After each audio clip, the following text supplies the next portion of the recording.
crossing the atmospheric border. So I am Jera, and on behalf of the Department of Science and Technology, I would like to welcome you all to this forum.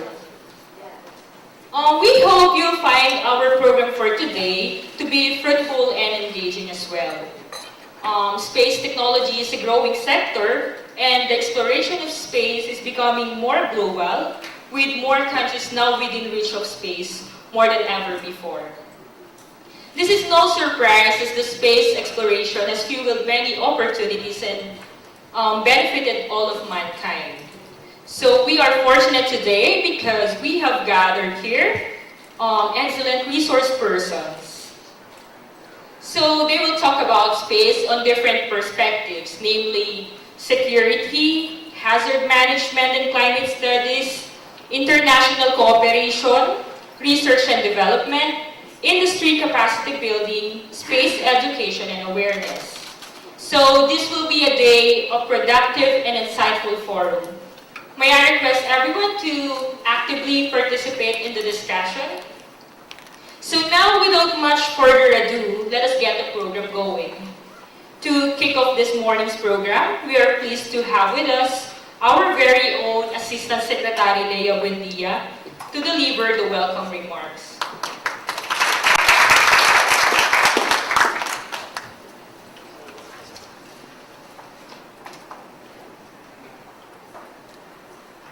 Good morning, ladies and gentlemen. During these times that I would have wanted that the Secretary of Science and Technology, I would have wanted him to be cloned because he is everywhere. So, but this time he is in another forum because there are simultaneous forums ongoing. And allow me to just read his message to everyone. Maybe within the day he will drop by and welcome everybody.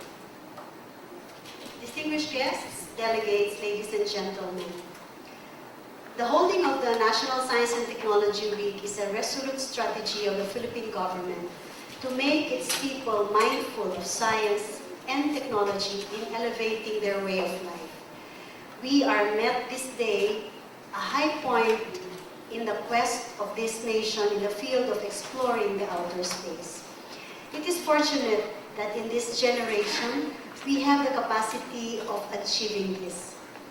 I do not think of myself as particularly old, though when I look at this sea of faces from where I stand, I think I need to reassess. This is coming from the Secretary, not from me.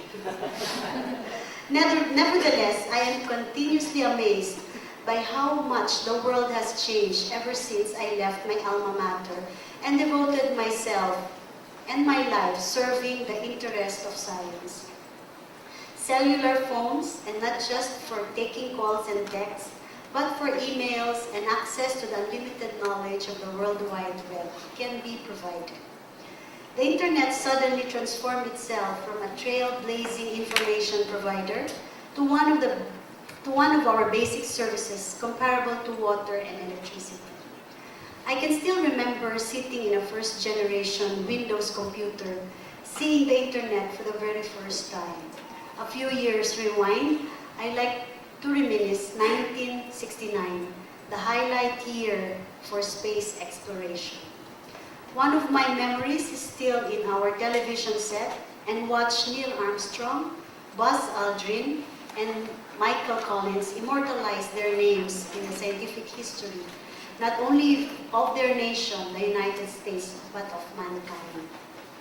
For me, a nation's space program has always captured an essential part of what it means to be a citizen of the world, reaching for new horizons, broadening beyond what previously did not seem probable. Consequently, as the duly appointed focal person for science and technology in this country, I believe that a strong space program is not an extravagance. It is an essential part of the Filipinos' quest in making science work for the people. I find this year's theme, Science for the People, very fitting for the Philippine Space Program we intend to showcase in this event. Gone are the days that space exploration served as a coliseum of competition among nations. Today, it has now become an avenue for global collaboration. I am happy that we are joined today by international partners and experts in the field. We hope that with this event, we can forge some stronger ties that will enhance our capabilities in serving the interest of science for the people. With the dawn of legislation that will support the space program of the Philippines, I believe that we can ramp up our space satellite program, the DOST-2. With this, we can increase Earth-based observation to expand our understanding of our planet. Science that will truly harvest concrete benefits, helping us to protect the environment for the generations to come. I am very certain that our guests here from the Department of Environment and Natural Resources join me in this steadfastness. Likewise, with the Space Agency, all our research and development efforts will be harmonized. With this, we expect the country's national security, disaster preparedness, and climate and hazard management will be strengthened. I would like to use this opportunity to say that naturally, with the problems and chaos our nations faced in a span of various administrations, the development of science in our country has followed a very difficult path over the years. At the same time, in my tenure as the alter ego of the President in the field of science, I believe we have made some progress that concerns everything from scientific infrastructure, obtaining new equipment, funding of researches, and even lobbying scientific policies in both Senate and House of Representatives. It was a long journey before we arrived at this, but let me be the first to say that we are still at the beginning. But then again, the Philippine Department of Science and Technology is more than committed to promote the development of science and supporting researchers, making it one of the top priorities consistent with our constitutional state policy in science and education. The National Science and Technology Week shows that science, technology, and engineering and mathematics are not just for intellectuals, but are part of the life of every citizen of this world.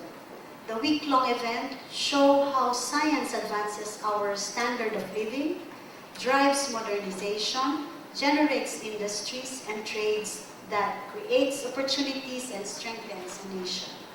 Truly, what we showcase here is science for the people. Again, let me welcome everyone to this forum, and I look forward to traverse a day of learning with all of you. I hope you all enjoy and make the most of the thrilling and stimulating science that will be all around here. And I wish you all the best for the future. Thank you very much, and good morning. Thank you, Assistant Secretary Leo Buendia. At this point, may I request everyone to please gather here in front. We will have a photo souvenir. Yeah, I'm in a photo session.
Thank you.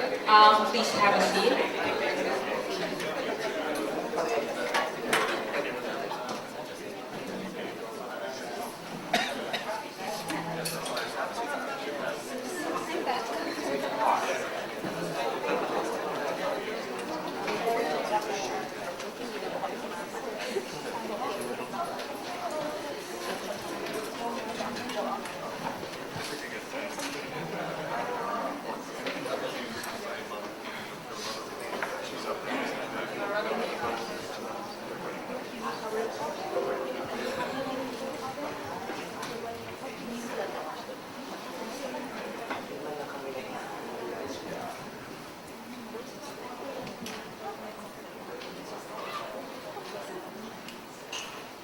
We have divided today's forum into two plenary sessions. So this morning, we will have plenary session 1, so that's entitled Space Technology, a New Universe of Opportunities. So we are fortunate to have 6 prominent industry professionals speaking in this session.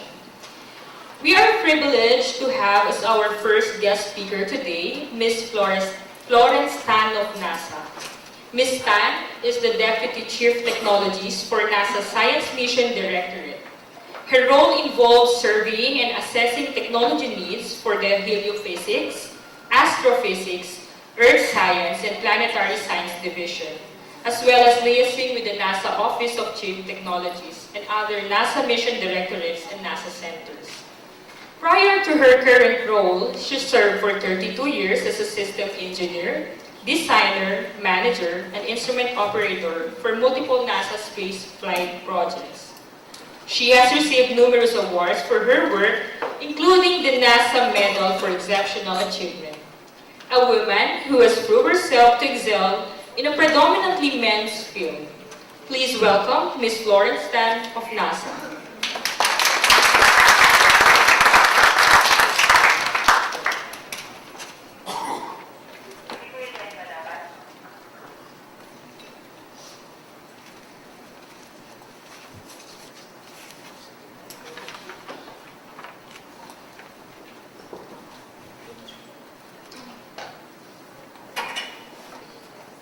Good morning, and thank you for that kind introduction. It's wonderful to be here. Thank you, Assistant Secretary Varinia, and also Secretary De La Peña for this invitation to speak. It's been great interacting with the public, the professors, and the people, the students at the National Science and Technology Week this week. Thank you also to the U.S. Embassy staffers and DOST staffers for facilitating our visit and smoothing our way here. We really appreciate the work that you've done all this time to make our experience such a pleasant one. So perhaps in your experience, maybe not, but what do you think of when you think of NASA? We do, I guess, send astronauts to space, and that's what, when I ask the kids this, that's what they tell me. Yeah, we think of astronauts. Well, however, we do a lot of science as well. And you see, I'm going to be talking about how we at NASA do science and the main goal of the discovering the mysteries of the universe. I'm here to, I guess, give you a sort of overview of what kind of science we do. You think about the solar system and space, and we can divide our divisions of science into what we think of as our sun. Of course, the Earth is special, so we study the Earth as a separate group. And then we also study the stars, and the rest of the stuff that's remaining, which is the planets, the meteorites, the moons, and so on. And what it is we try to emphasize innovation and education to uncover the mysteries of the universe. We try to plan and innovate technology that make this enable our scientific research, and so that our scientists can answer these basic questions. We ask questions like, how can the sun vary? What are the impacts of humanity? What are the impacts to humanity? How is the global Earth system changing? and again, the impact of society, and what causes these changes. We talk about, we as humans are very interested in life elsewhere, not just on Earth, but is there life extant anywhere else, either in the solar system or out there? Somewhere, is there an Earth 2.0, an Earth-like planet? And of course, we also are very interested in the hazards that are presented to us from an asteroid, whatever is out there, maybe coronal mass ejections from the sun that may harm our satellites.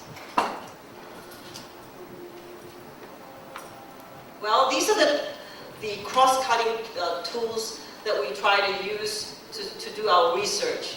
At present, these are kind of science by the numbers. We have 25 airborne experiments supported by 8 global networks.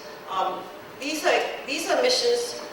This is the type of airborne mission that we will run here off Subic Bay next year by Dr. Hal Mehring to study the aerosols in the area here. And thank you for enabling this. This is the Manila Observatory, Parka, and the Philippines government.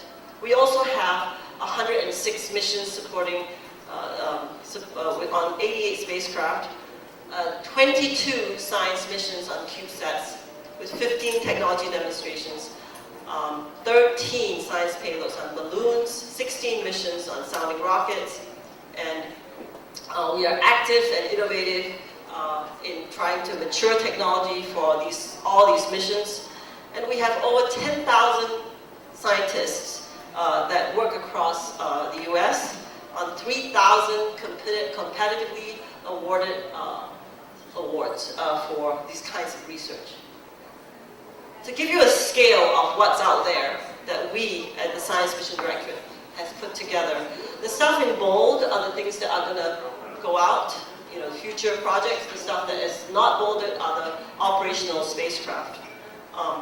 We cover, as I said, the sun, heliophysics, Earth, the planets, and astrophysics.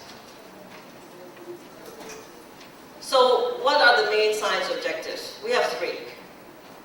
Really, to improve and protect life on Earth, to search for life elsewhere, and to understand if there's somewhere out there another, say, Earth 2.0, discovering the secrets of the universe. So the next thing I'm going to do is talk about some missions, the past, present, and future that we have done in the last years and future years. So I like this picture, not only because I supported the Cassini mission when I was a CUP engineer. I was in my 20s when this mission was selected, and I built this hardware on the Cassini orbiter and on the probe that went into Titan. I also was pretty scared when I built this stuff because when you're young, you don't know. But the thing is that this kind of shows that we have spent so much. My life reflects what is going on in this picture. In that I started in my 20s building the hardware. We arrived in my 30s, and this project ended in my 50s. So I'm telling you my age. So the mission ended last year in September, and I like this picture because it shows the Earth in perspective. Our dear old life-giving Earth, right? This is the place where in the big scheme of things, this is our home planet. Small from this picture, yet is everything. So the thing that's really cool is that we spent 13 years around taking all these beautiful pictures around Saturn, and we discovered geysers of water coming out of Enceladus. And we decided to end this mission by crashing the spacecraft into Saturn because we did not want to accidentally contaminate these other very pristine moons, just in case, right? For a future mission, we could discover perhaps life, which is one of the main goals. The mission spent 5 years planning these very intricate gravity assists through using the moon Titan and eventually going through a crash. So last year, we had a final maneuver that put us into the trajectory into Saturn, and that was really kind of cool.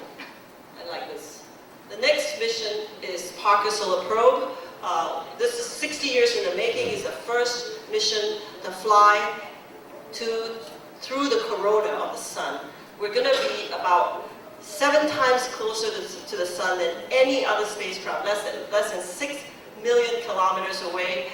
The Earth is 150 million kilometers, so this is like the end zone of a football field. If you were to think about it, it's kind of mind-boggling, because when it's that hot, 1400 degrees on the outside, we built technology that would shelter our hardware to be a just nice, cozy 30 Celsius. And so this is going to be flying really fast through, past the sun. It's going to be the fastest man-made object in the solar system, flying at 690,000 kilometers per hour. This is to give you some kind of Philadelphia to Washington D.C. in 1 second, or in the local parlance, Manila to Baguio. I actually researched this in 1 second, 245 kilometers. So you'll launch sometime not earlier than August the 6th this year. So it's pretty cool. I'm looking forward to it. And also, it's very hard to get to the sun, so it's going to go through several Venus gravity assists to get all the way in and to fly as close as possible. Next, perhaps you've seen some of these rovers that have been roving around Mars. I've been spending all the week talking about the Mars rover, the Curiosity rover. I had a role in it as well. We built the SAM instrument. I was the electrical lead for that instrument. And that instrument is still working well. It's been 6 years. And so this is the future mission for the Mars rover. It's Mars 2020. It is an international collaborative mission. We have the Norwegians providing a radar penetrating instrument. We also have France, and also the Spanish with the weather station. So this instrument will study Mars and perhaps look for some kind of biosignatures and also cache samples. The fun thing about this instrument, this rover, is that we're actually going to have a Mars helicopter on it, a Mars copter. And the Mars copter is very, very thin atmosphere, so they run at 3,000 RPM, 10 times the rate of Earth-based helicopter. Next, we study the Earth with all these 26 satellites, and some of them are polar orbiting, some of them are not. And you can see that until we launched satellites to space, humankind was not able to study the Earth as a system. With these satellites, we can study beyond our borders. We are able to study the salinity of oceans, the formation of typhoons, which is very important to the Philippines, the measuring the sea level rise, the temperatures, and the currents, the shape and morphology of the oceans. This is a picture of a beautiful blue marble. I love this picture because the last time we took something like this was the Apollo 17 astronauts. So that's kind of cool. And this is a picture that shows that where humanity are where all the lights are. This is Earth at night from the Soviet NPT satellite. And you can see where humanity transcends borders. This is cooperation at its best. Here is where North Korea is. It's kind of amazing. You can see where Pyongyang is and Seoul. And this is where all the you can see the light where all the gas flaring from the oil well in Saudi Arabia. North Sea, no landmass, but you can see lights there. And of course, you have also where natural boundaries like the Himalayas stop human habitation. And I love this picture of the Nile River. You can see this represents Egypt's 97% of the population on 3% of the landmass. And the Philippines, I know where Manila is.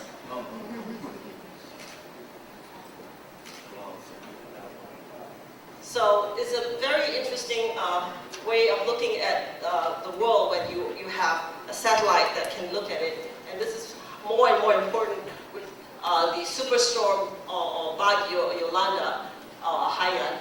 And you can see the red representing the trees. After the storm, the red's diminished. The black is water where there are floods. And again, after the storm, there are more water. And the background's tan, and the white and silver are urban areas. And what's really instructive about this is the last time we got a clear picture of Tacloban was 2004 from 2013. I guess it's a very cloudy place. I saw this myself this week because it kind of rained the whole time we were here, except for maybe one day where I saw like a brief moment of the sun peeking into the sky. And in fact, Hal said, "What's that blue thing?" Because when we were passing, and the sun peeked out. So with these tools in space, our satellites, our planes, our balloons, our rockets, with all the instrumentation we fly, we're able to look outward to the Earth and to the sun, to the solar system, planets and other bodies, to the stars. We're also able to look in and really study the Earth, like Dr. Hal Maring's CAMPAX project next year, with such strong support from the Manila Observatory of Pagasa and the Philippines government. Everyone here in the Philippines is an important partner to our campaign next year to build on our knowledge on the area in our endeavor to protect and improve life on Earth and to benefit society. Together, we will collaborate and unlock the mysteries of Earth's land, air, and sea, and the mysteries of the universe. Thank you.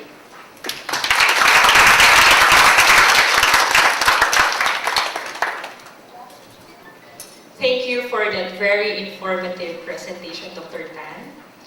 We are very fortunate today because we are joined by the Secretary Fortunato de la Peña, so he will give us a short message.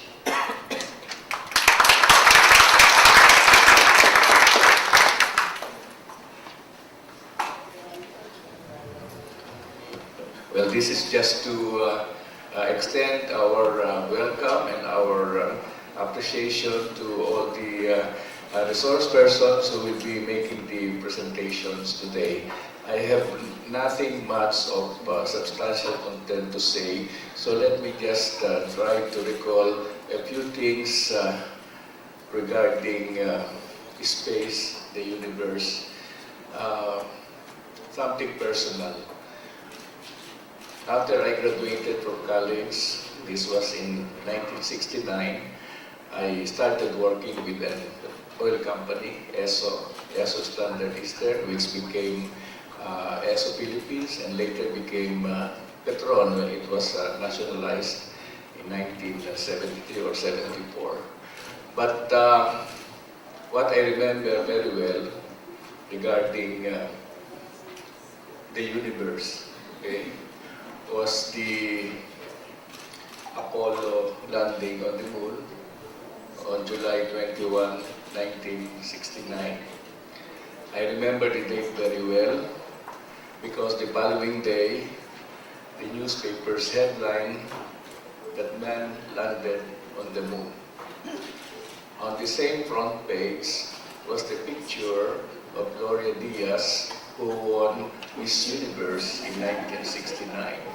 So, what a coincidence that we landed on the moon and we won the Miss Universe. But what is more interesting is that ESO, the Standard Eastern, decided to come out with an advertisement on the same day. And what did they feature? They featured an example of a young man whom they supported in college and later employed him in their company. I was that person. So I had a full page picture in Manila Times of July 22, 1969, showing I was working in the laboratory of ESO Standard Eastern. I forgot all about it until I was already relatively old. Okay? When my mother showed me that she kept the newspaper showing the front, well, that was Manila Times, showing the picture of the Apollo landing on the moon, the picture of Miss Universe, and of course, Mr. Universe inside.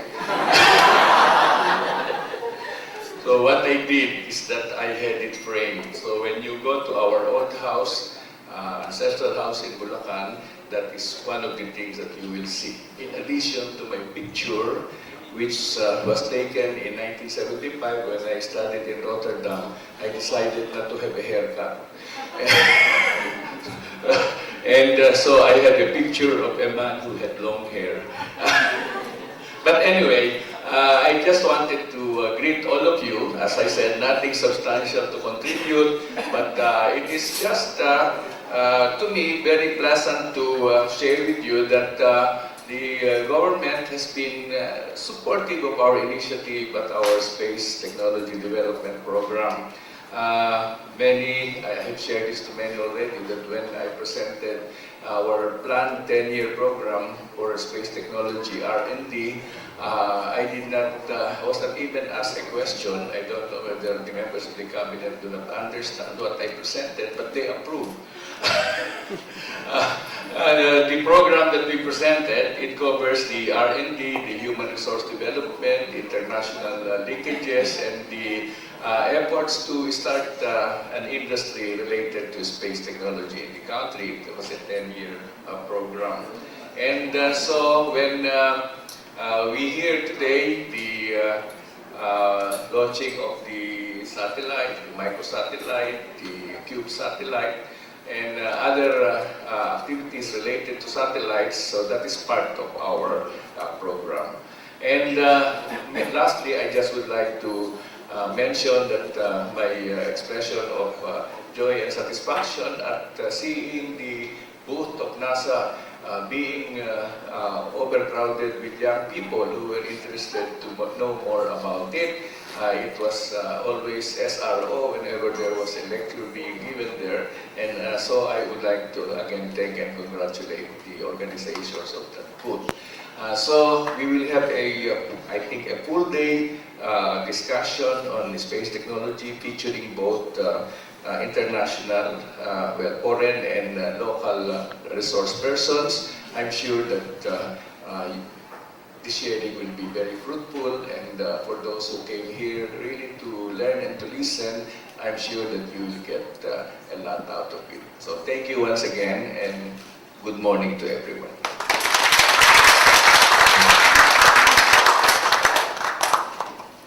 Thank you for that wonderful and inspiring message, Secretary De La Peña. So now let's move on to our next guest speaker.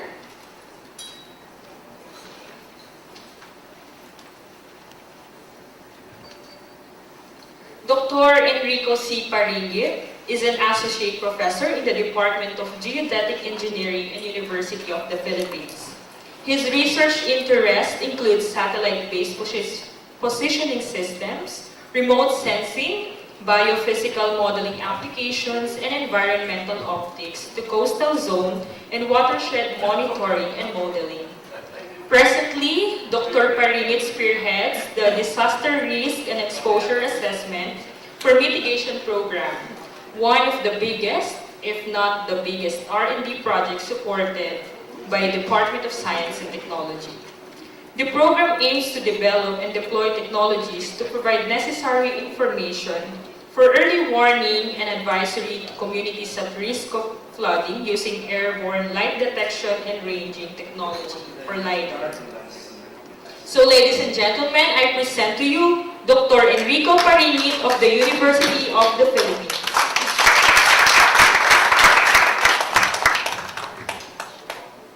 Thank you very much for that, should I say, very generous introduction.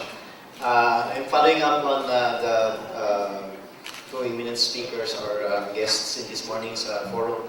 So I hope I would be able to justify this presentation. But anyhow, I was invited to present a little something about what's being done in remote sensing, in terms of remote sensing applications in the country, as a way of relating it to space technology, the the level of activity of space technology in the country.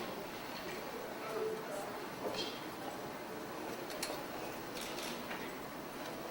So, actually, this is what I've been doing for the last few years. Many people have been asking what's the update about this. I just like to update everyone.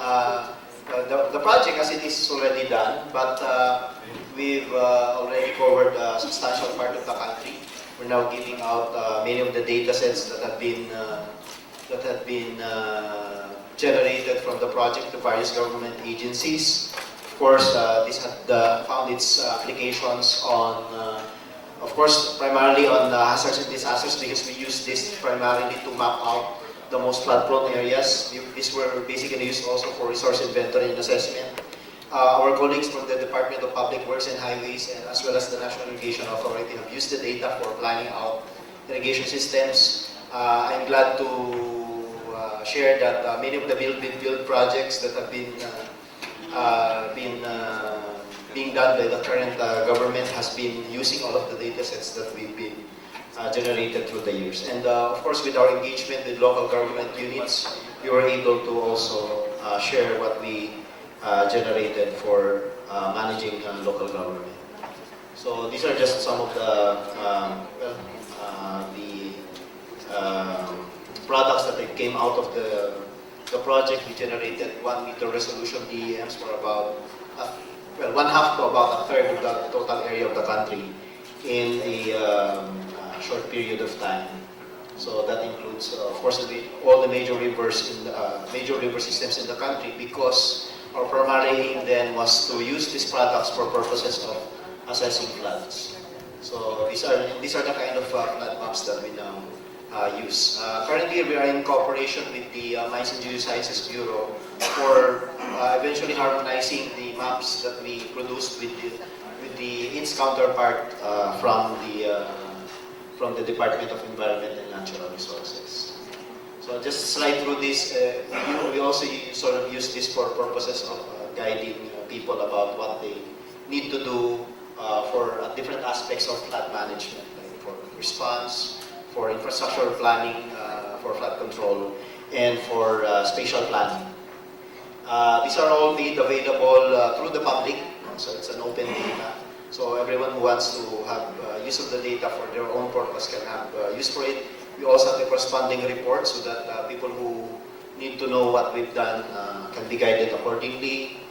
There's even a coffee table book type of publication so that ordinary folks can make use of it. We titled it this way because we thought we were doing this for the parts of the countries that were less known. And we have this portal, so it's still alive. So the infrastructure to support the distribution of the data is fast aging. So you might want to have your piece of the data before the hardware comes out. This is my segue to my next. Well, to what I'm going to talk about basically is how it's now being used in terms of how it relates to space technology. Well, of course, airborne lidars and airborne technology is not really like the space or satellite thing that we know. But now that we've come up with products that are outside hazard management, particularly for inventory of natural resources, if you talk about it, you usually talk of forest environment, and we've now cooperated with our Forest Management Bureau basically to countries, as you will see here. And we use this basically to validate products that have been produced from satellite-borne technologies. No? So there's this national tree cover map that's been being generated basically with cooperation from FMB cooperating basically with our folks at our friends from USA. And they've been trying to calibrate these global tree cover maps to make it more attuned to local conditions. No? So we've used this basically to also to decide how to set the threshold for what we call to be forests. No? So because it's a different thing when you call it at say 30% cover as against a 10% cover of trees according to the definition by the FAO. But anyhow, we've been doing a lot of these calibrations, trying to compare what we see from space and what we see from the LiDAR missions that have been done previously. So We're trying to compare tree heights, we're trying to compare canopy cover based on LiDAR measurements against, I think these are all Landsat-derived missions by the GLCF of the University of Maryland. So we're heavy into cooperation. When you talk of national security, it's actually a very broad, field. But for me, national security does not only involve, something that involves defense, but it also involves some of the issues of national concern, like food security is one. And so I'd like to present to you some of the things that we're doing now in terms of trying to improve the way our capabilities to address this issue. So I'll just run through it briefly. So one of the issues that I've been trying to prop up lately in our country is the stability of food or food security, the availability of food. And of course, as our foreign guests might know now that we're quite fond of eating rice, no? So we're trying to find a way to monitor the availability of rice, what's been planted all throughout the years. So there's this one project. It's one project called PRISM, which tries to map out rice in periodically, and they've been able to produce it in like maybe twice a year, because of course we have like two major cycles of cropping cycles for rice. That is during the dry season and during the wet season. The wet season is like coming from November, September actually to March, and then the drier season starts in June, June, sorry, and the other way around. June is our wet season. So we have the dry season production and a wet season production. And these are all being made possible using space technology called synthetic aperture radar. It makes use of the Sentinel-1A satellite, which has a revisit pass of 12 days. So a time series of 12 days, equivalent to one cropping cycle, is composed of about 13 seeds that we process basically to produce this kind of map.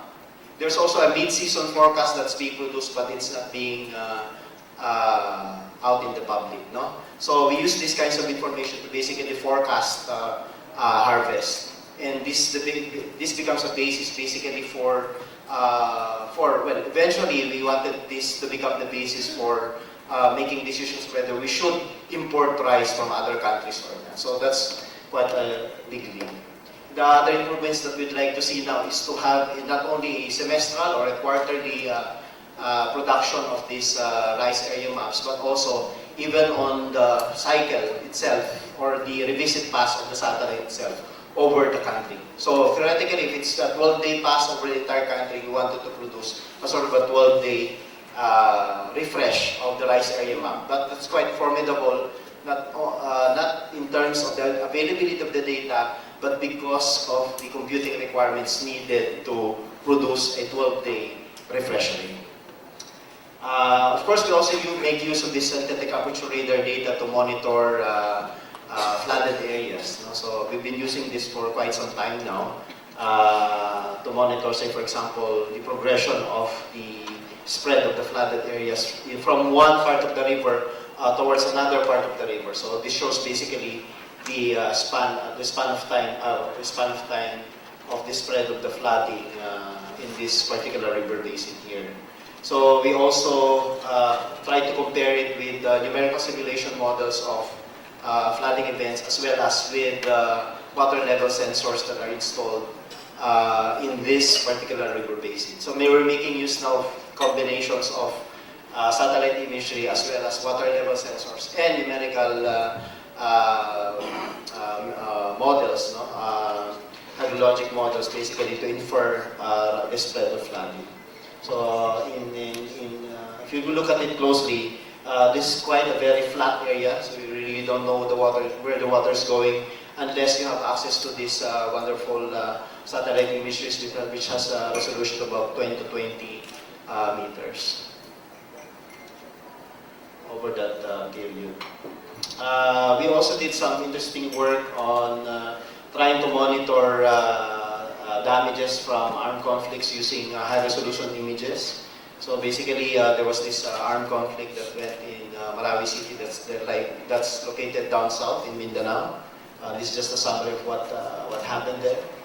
And then we used basically a set of satellite imageries pre and post, no, in order to make assessments of what had happened. No? Of course, we have this wonderful 1 meter resolution or even less imageries of the thing, but we'd like to make a sense out of it. So what we did basically is try to, well, determine where the damaged portions are at certain times of, certain dates of the period of conflict.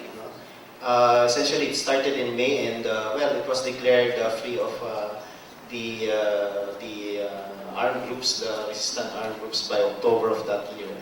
So what we did here was basically map out the damages. So when was the first group of damages done, and which ones went older. No? So I'll not bother you with that, but what we're trying to do there is trying to monitor all of the armed conflict, the locations of where the damaged portions are, the undamaged portions, why were they not damaged, where were the patterns of the aggression was taking place. No? It's for us to understand how it's happening. But you know, there are limitations. Then again, the limitation, as was mentioned by Florence earlier, we're a very cloud-covered area. So as you can see here, you know, if you use these images to do that kind of work, then it's not going to serve some of the purpose. So again, we reverted to the use of synthetic aperture radar, satellite synthetic aperture radar data in order to make these kinds of assessments. And so the good thing is that we had an imagery of it, of course, pre-conflict and post-conflict, and we tried to make some analysis in order for us to infer, well, we could identify the damaged portions again by just looking at the changes in the radar signals or backscatter, if you will, in these images, and try to infer, well, can we see the same pattern where the damaged portions are? So we made an inventory and we're trying to make the comparisons. That's basically what we're trying to do. And this is very much advantageous for us because, again, we're a very cloud-prone country. Over there at the West Philippines, again, it's a very interesting place to look at. And one of the key issues basically in the area, aside from the territorial dispute, is trying to determine whether we still are capable of utilizing the resources that are there. No? And of course, there are conflicts in terms of trying to, well, for example, fisheries. Is it available for our own fisher folks or are there already other parties out there? So the answer is, if you use the satellite imagery, it's a resounding yes. No? Because based on the patterns that we see from the satellite, there are nighttime flares of what they call this high lights, no? Nighttime lights that we see, and these are basically coming from boats, from fishing boats, no? That make use of these lights basically to attract fish. And I think this is my last slide. This actually came off from the Worldview facility of NASA. And what I'm trying to show here is that, you know, in the Philippines, this is my last spiel. In the Philippines, we have a moratorium for harvesting mackerel scads, no, or what we otherwise know as bagalunggo, no, from November or February of every year. Okay, so that means we do not allow our fishermen to go out there and capture mackerel scads for that period. But I showed this to you because this is that period, the same period. And we see here basically that, you know, we're not allowing our fishermen to go out there to get fish, but somebody else is out there. So what use do we have for all of the moratorium that we put in place or policies? So we also have to understand this kind of situations, and it's good that we now have access to all these satellite imageries. I think this is a slide, sorry. Yeah. Anyhow, my last slide. I was supposed to say that, you know, there are many technologies already that are available to us There are many, we have good access to data sets, but some of the parts that we're lacking is on the integration of these data sets, technologies, and tools into the processes of government or into the functions of government. We really need to put in place some system that they can use reliably so that they can manage our resources properly, do hazard assessments at a faster rate, and making these sorts of, thinking about policies in a better perspective than what we now have. So in that case, there needs to be continued research and dialogue to facilitate adoption and integration of these processes in government. So with that, I hope I've given you a glimpse of what of the activities that we have so far. So thank you very much. Thank you for that very precise and thought-provoking presentation, Dr. Varinia.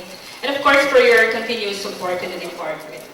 Okay, we are very fortunate to be joined by our next speaker, Dr. Alan Ortiz.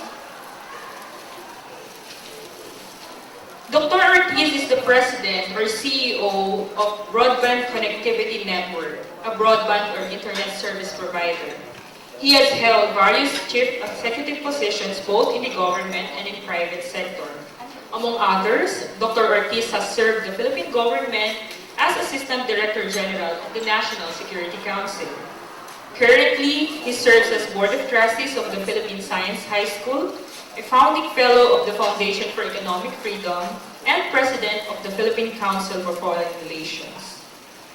A graduate PhD in International Relations from the University of Pennsylvania, specializing in multinational enterprise and economic development at Penn's Wharton School, and with graduate credits in Comparative Foreign Policy, Energy Economics, and Theories of Revolution from Harvard University. He placed first in the 1981 Philippine Foreign Service Officer exam. Let us all welcome Dr. Alan Ortiz.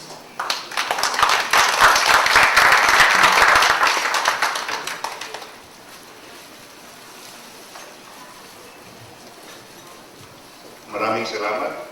Thank you for the invitation, the Department of Science and Technology. So what is a social scientist doing in a forum on science and technology? My principal assignment is to the Broadband Connectivity Network. And I joined this after resigning from San Miguel Global Power as its CEO. And I'm here to tell you about the applications of space technology, of space knowledge. Now, when I received the invitation, I almost fell off my seat. Do you remember July 20, 1969? That is today, the 49th anniversary of man's first visit to the moon. From 1969 to 1972, only 12 men have walked on the moon. All of them American, at least that's what we know. And since 1972, no new persons or space people, spacemen, have walked on the moon. And I will explain why. So between the Earth and sky, that describes what satellites, the space that satellites are given. Next slide, please. Now, I want to make point number one very clear. The entire space program of the entire Earth, our universe, was born out of conflict. It was born out of the Cold War, the rivalry between the United States and the then Soviet Union. At the end of the Second World War in 1945, British and Soviet teams rushed to Peenemünde, where the V-2 rocket was being manufactured by Hitler's forces. They managed to salvage many of the drawings and the plans for the reproduction of the V-2 rocket. The Soviets got their own piece, the Americans got their own piece.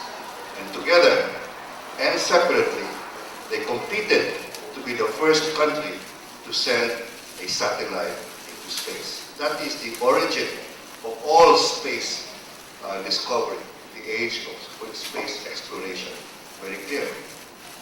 Soviet Union then was first in space with the launch of Sputnik in October of 1957. And the Americans followed thereafter. When they defeated Germany, the Americans captured the leading German scientist, Werner von Braun, and his team of scientists who developed the V2. They put them in cold storage for 10 years, maybe 12 years.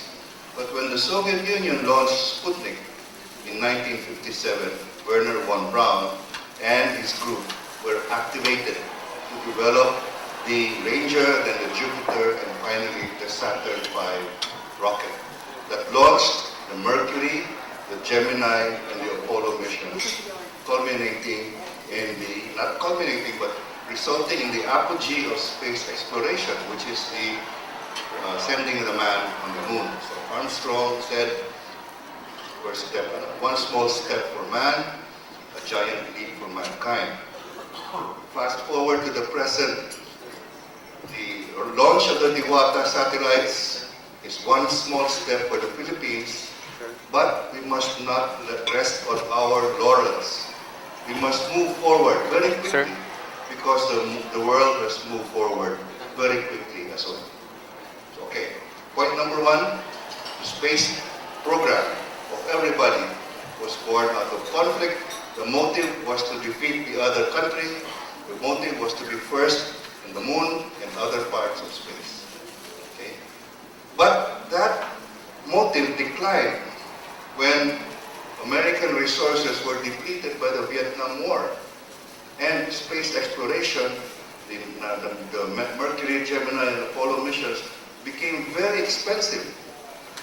So as the war receded in 1976, when Vietnam War ended, and when the space walks ended as well in 1972, there has to be, the world found a new reason to go into space. That reason was global warming and climate change.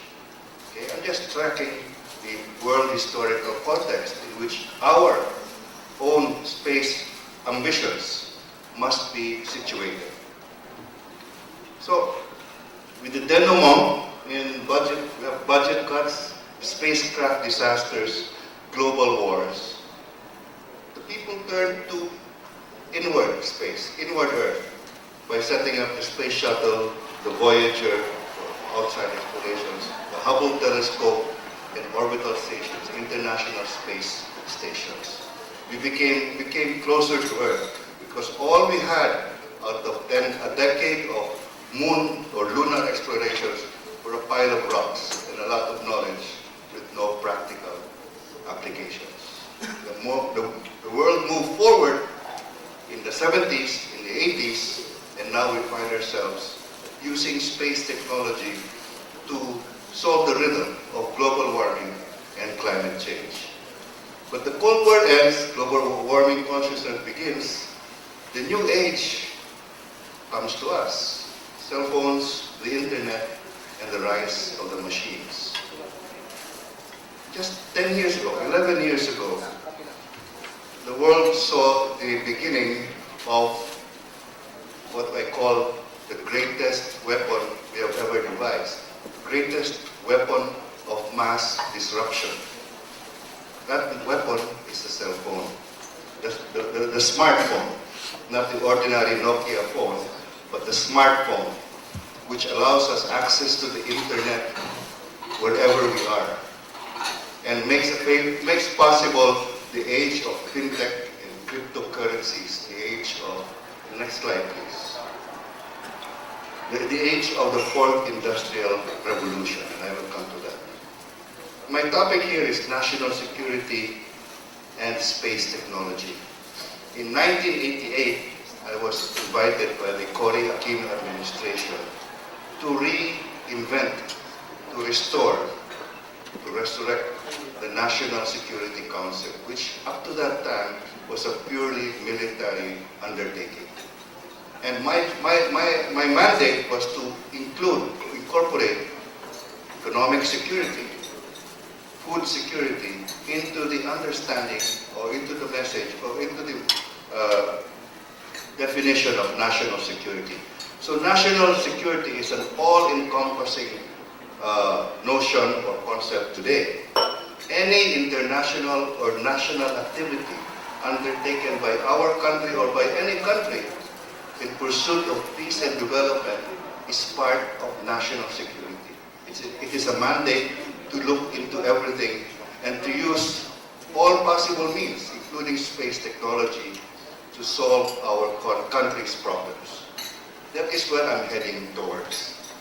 From purely space scientific pursuits, we now realign the use of space technology and space knowledge to solve our country's problems.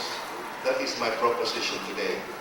We cannot rest on DOST mapping, surveillance, and other functions and photo imaging. We must use DOST for other higher purposes, and that I will go into next time.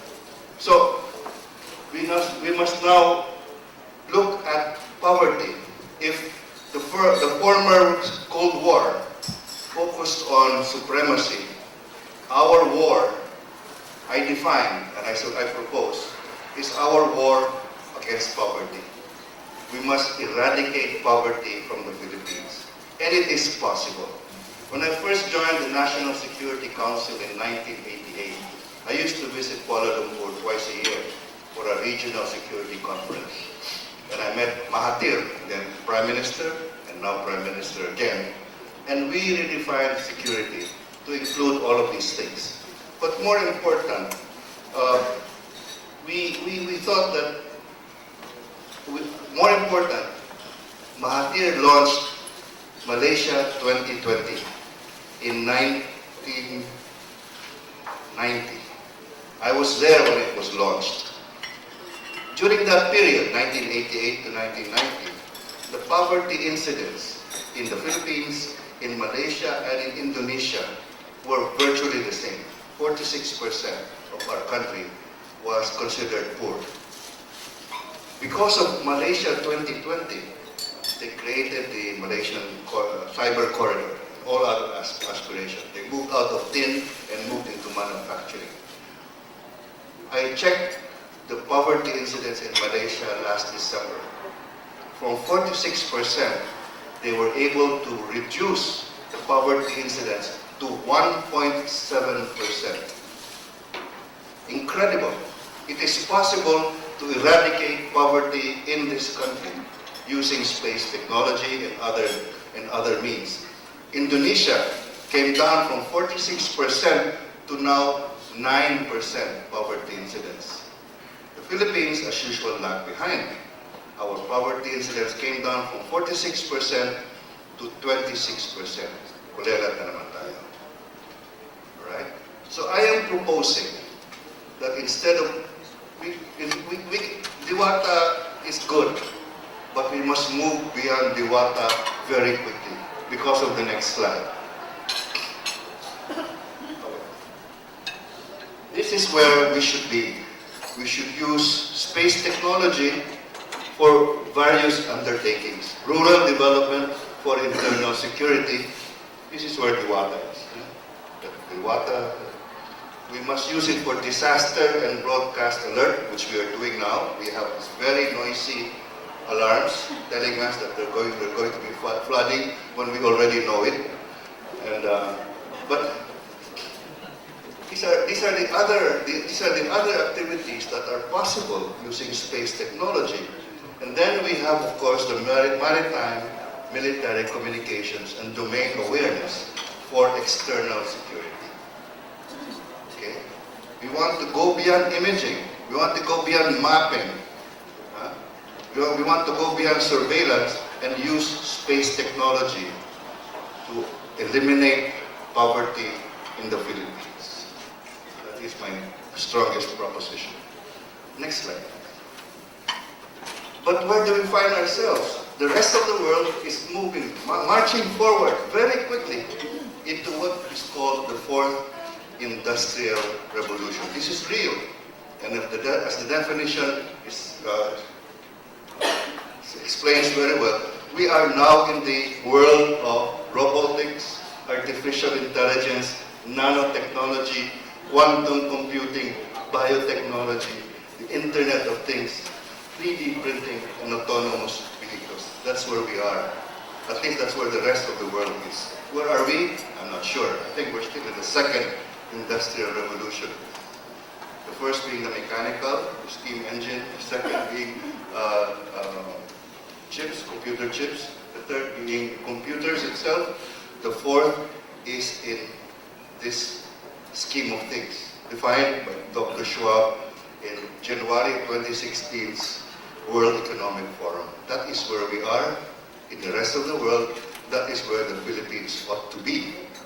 And space technology and space knowledge must catapult us, allow us to leapfrog into the fourth industrial revolution. We cannot stand still. The rest of the world is moving very quickly away from us. Okay. Can you go back for a while? So, the National Digital Highway, that is what my company is trying to do. In the first half of this year, we won the bidding of the Department of Information and Communications Technology. They bid out 82 provinces for the free Wi-Fi project. My company, BCNet, was awarded 20 of the 82. The third bidding will come in 2 months' time. We expect to get another 20 provinces. What are these provinces? Batanes, Aurora, the entire Bicol region, Palawan, Bohol, Mimaropa, Agusan, Surigao, Davao, the Davaos, and Maguindanao. 20 provinces.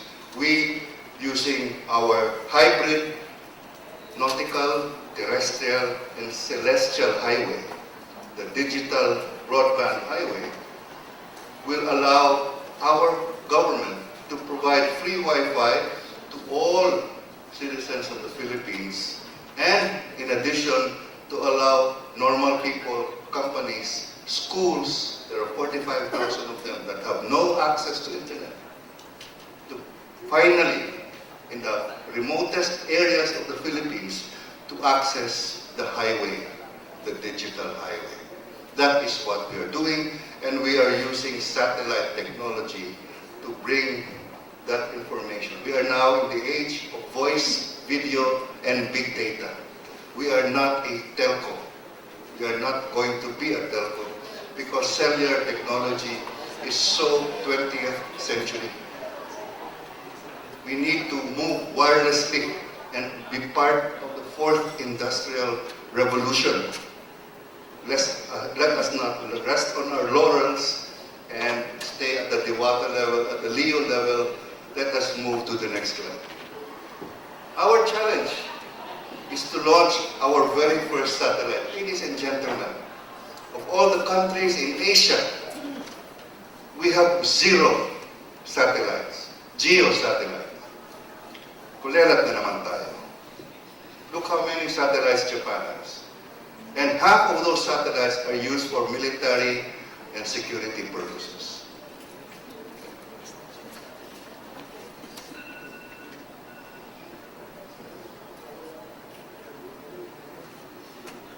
Zero.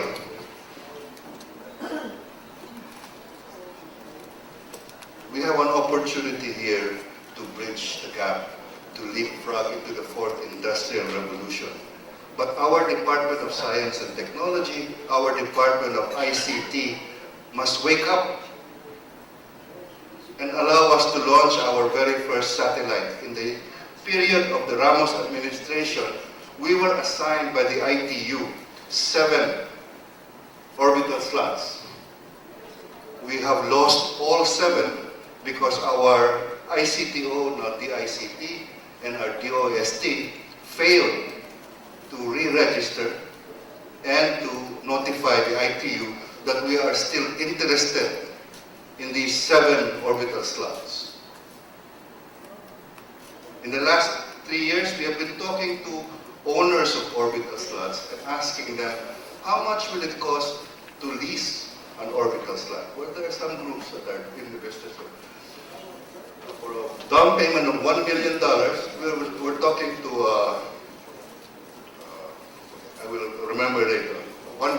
Russia. Okay?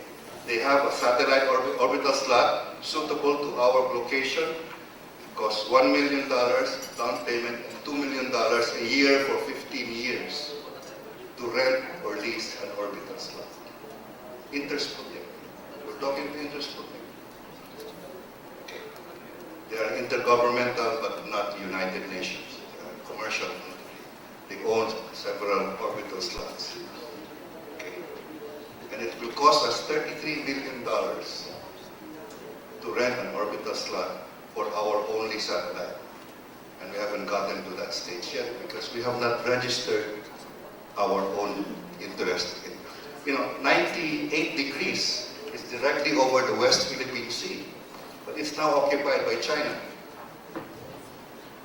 So who's getting those images of Scarborough and all of these other islands that we are contesting? The Chinese government. They're occupying 98.2. That's why they're allowed to do that. Degrees. Okay. So our government leaders must wake up.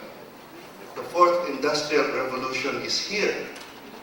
And yet we have. Now it's not very expensive. We have talked to a lot of satellite, Airbus, Thales, Loral, and I'm telling you, it will cost only 150 million for one satellite plus 90 million to launch it. So 250 million thereabouts. That's only one submarine cable in the Philippines. That's not very expensive considering what it can do for us. The new satellites are what they call high throughput satellites. There's no longer the rain fade. There's no longer it's a question. Rain fade is now 0.05%. A few seconds interruption in case of rain or clouds. So this is something we can afford, but we have to do it in a consortium, and we have to do it fast because it takes 3 to 5 years to restore one of those orbital slots with the ITU. That means the end of the Duterte administration. We may have to wait for the next government. But we must do it now. Why? Because one satellite today is already capable of having spot beams. And one of the groups that we talked to can put in place 26 spot beams in a tapestry of spot beams that will cover every nook and cranny of the Philippines. It only costs 150 million, including the orbital slot, plus 90 million for the launch. They did the same, the exact same satellite model for Bangladesh last year, launched last year or early this year.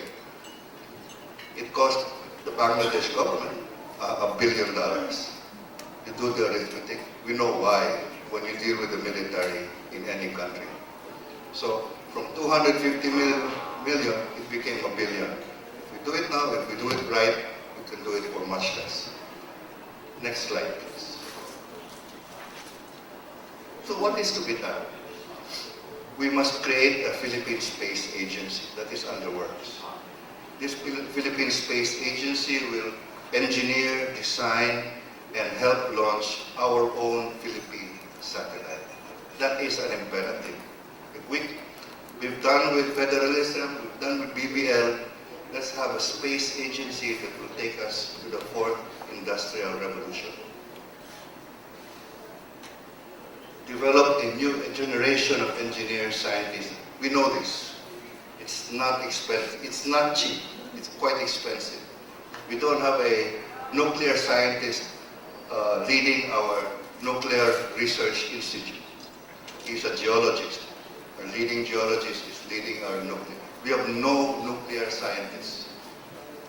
And I challenge us, I challenge DOST, I challenge DICT to help produce the new generation of scientific and technological leaders who will bring us quickly to the fourth industrial revolution.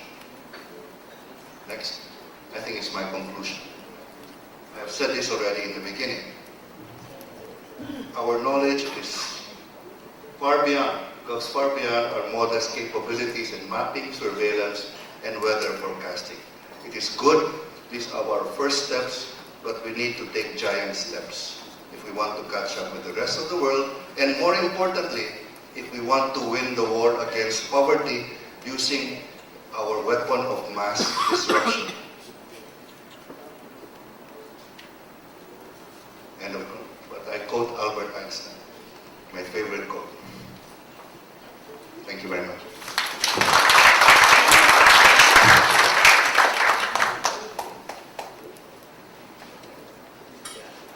Thank you for that thought-provoking and practical presentation, Dr. Ortiz. So our next speaker is from the Philippine Atmospheric, Geophysical, and Astronomical Services Administration, or PAGASA, an agency under the DOST.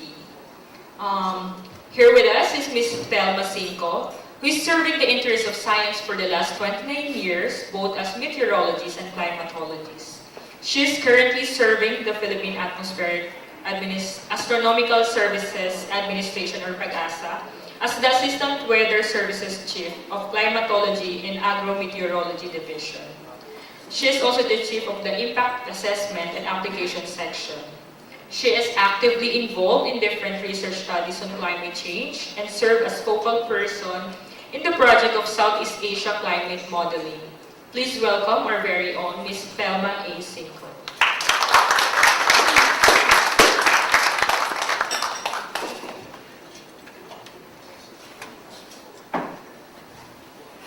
Good morning, everyone, and a pleasant rainy morning. So before I start, I just want a quick update of the weather. I see been raining for the past few days, experiencing. So we have this tropical storm Inday, local name, or Ampio, which is 900 northeast of the Basque Batanes. This is moving northwest towards South Japan, or towards north part of Taiwan. But what we feel here in Metro Manila is the enhanced southwest, or what we call locally is Habagat. No? So you see the southwest monsoon towards the eastern part, or western part of northern Luzon is affected, and also Metro Manila. Okay? So with that, you see flooding just in front of our venue as well. So my topic for this morning is, I'm a climatologist, and earlier they're very good in remote sensing. So the use of satellite products for hazard management and climate studies in the Philippines. So I have four subtopics wherein satellite and its uses, or mainly on the weather satellites, and the current PAGASA satellite receiving systems that we have, and a case study for satellite for hazard management for the Philippines, as well as satellite for climate studies. So weather satellite is one of the tools used by meteorologists in monitoring the weather. And most important, satellites help fill the gaps in observational data, especially in the oceans wherein we don't have data. And the satellites greatly add to our knowledge on what is the weather patterns globally as well as locally. So in terms of hazard management, in meteorology, whether you can apply to weather forecasting, flood forecasting, and so on. And in terms of research, could be atmospheric environment and chemistry, and of course atmospheric research in physics and its dynamics. And in PAGASA, we have two types of receiving satellites. We have three geostationary satellites. We have the Himawari from JMA, or Japan, that comes from the South Korea, or KMA, and also the FY as receiving station from the Chinese government. And we have one polar orbiting satellite, of course, the NOAA AVHRR. And this is a picture of what we have in Pagasa. And the Himawari-class geostationary satellite was successfully launched 2014, and it was installed in Pagasa 2015, an update of our MTSAT. It is as early as on the 1980s that we have been using the Japan satellites, GMS, and upgraded to now the Himawari. And Himawari is the most utilized satellite in terms of weather forecasting because of its frequency in terms every 10 minutes and its high resolution as well. So these are some products that we have currently. And as early as 1992, we also have the NOAA, and they have advanced very high resolution radiometer that was installed since 2006. This is a polar orbiter satellite, so it passes the Philippines twice a day. So we use this to look at the sea surface temperatures as well. And the Chinese government also donated as early as their FY2D since 2007 and being upgraded to FY2G in 2017. So this one is also a backup as well from our Himawari as well as our COM satellite from Korea. And this is the communication ocean and meteorological satellite from COMs from the KMA. And they have almost the same products as the Himawari, but the Himawari is more of high resolution, and the interval is 15 minutes, while in the Himawari it's every 10 minutes. But they have 16 products in the COMs, wherein usually our forecasters use this for looking at the rainfall intensity. So they have 16 products that our forecasters usually use. And in terms of satellite for hazard management, I'll be talking, looking at how we use satellites in the operation. And as a case study, we have the severe tropical storm last December 12 to 19, 2017, or internationally called Kaitak. So to see how satellite is being used for forecasting tropical cyclone, satellite for rainfall estimation, and flood warning advisory. So for tracking, forecasting tropical cyclone, satellites is basically being used and can spot developing tropical cyclones long before our observing stations can detect. So here is some of the tools that we can use using the satellites, wherein we detect when it's still far from land, as well as estimation of the intensity, and of course tracking of the tropical cyclone. So here, December 11, you can see the formation of a low pressure area. You see here the tail end of the calm front and the northeast monsoon. So basically, satellites, you can see the weather patterns that will affect the country. And this is the timeline on December 11. It was the weather advisory are first issued.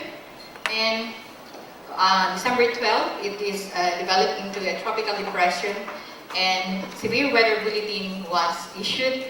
And December 13, tropical cyclone warning is issued. So we issue severe weather bulletin when it doesn't project to make landfall. So if you have, we only provide the tropical cyclone warning signals when it is projected to make landfall. So here is how we use the Himawari in looking at the TC intensity for estimation. And December 15, it was upgraded to a tropical storm using the Dvorak analysis. And December 16, it made landfall. And December 18, continue monitoring the tropical cyclone until it exceeds the Philippine area of responsibility.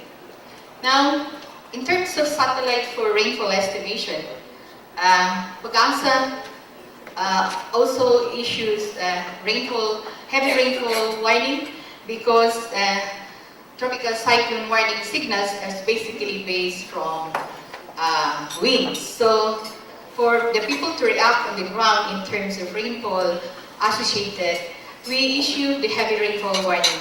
So if you have some alerts this morning, you have the orange and yellow. Maybe you received that. No? So as early as 3 o'clock this morning, we issue some orange warning, so that's flooding this early morning. But this is the case for heavy rainfall issued in Biliran. In Biliran, we have landslides last year due to Kaita. One of the tools that we use is satellite as well, of course. The main is using the radar. Radar is together with radar. So December 14, a red rainfall warning was issued, and continuous estimation of rainfall using radar imagery. And December 16, a red warning was issued, and landslide and flooding occurred over Biliran. And the final advisory was issued December 17. This is some ways wherein we could combine using satellite as well as radar. And this was recorded for the period, the highest recorded one-day rainfall was about 780 millimeters a day, at almost half of the monthly rainfall. So that is for D1, that happened in D1. And these are where the maximum rainfall happened. And if you look at the GPM, the use of satellite derived rainfall compared to the GS map. The GS map from JAXA, our flood forecasters uses it. So this is a picture of some validation from the GPM as well as GS map. You see overestimation of GPM and underestimation of GPM and overestimation of GS map. So there's still some calibration towards that. So the last is satellite for flood warning and advisory. So if we don't have a telemetered system, PAGASA provides the general flood advisory. So in the case of Biliran, we don't have a telemetered system. So these are the general flood advisory. So the tools is to use the GS map as well as satellite as well as numerical NWP models to forecast to rain or not in the coming hours or days. So here is the one that we issued. So alert was given December 12th, and take appropriate action as early as 14, meaning you have to evacuate if you are on the areas where you are flooded. And December 16, there was an event, landslide and flooding. So this final advisory, so this is a sample also of satellite picture using Sentinel-2, a composite imagery for rapid pulse assessment.